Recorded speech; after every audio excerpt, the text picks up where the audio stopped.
we graph the general sinusoid. S of t equals a sine of omega t plus phi plus b. We draw the baseline at y equals b.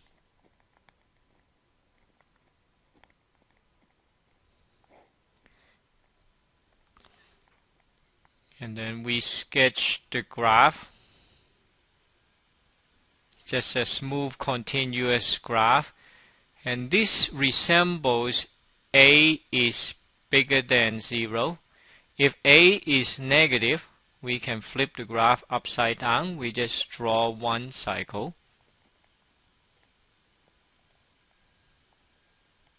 And at the initial point, we can set omega t plus phi equals 0 and solve for t. Then omega t equals negative phi, and divide both sides by omega. We get t equals negative phi over omega. This is what we call the phase shift.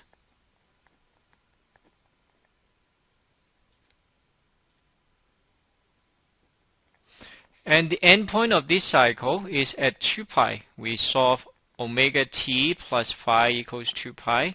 Then omega t equals 2 pi minus phi. Divide both sides by omega. We get t equals 2 pi minus phi over omega. Next, we find amplitude. Amplitude is simply the absolute value of A.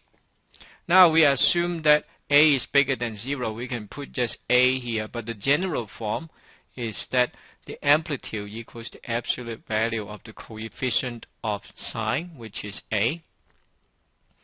We can also indicate the amplitude by using the distance from the baseline to the local minimum of this sine function. And we can find the period. T is simply equals the end point of this cycle minus the initial point. So we have 2 pi minus phi over omega minus negative phi over omega, which gives us 2 pi over omega. And the frequency is given by the reciprocal of the period. We can use F to represent the frequency. It equals omega over 2 pi. We will give a few formal definitions here. Omega is what we call the angular frequency. It describes how fast the angle is changing, and it is measured in radian per second.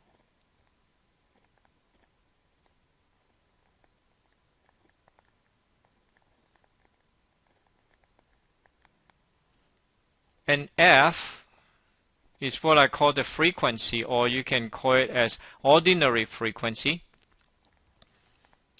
It describes how many cycles that occur in each second.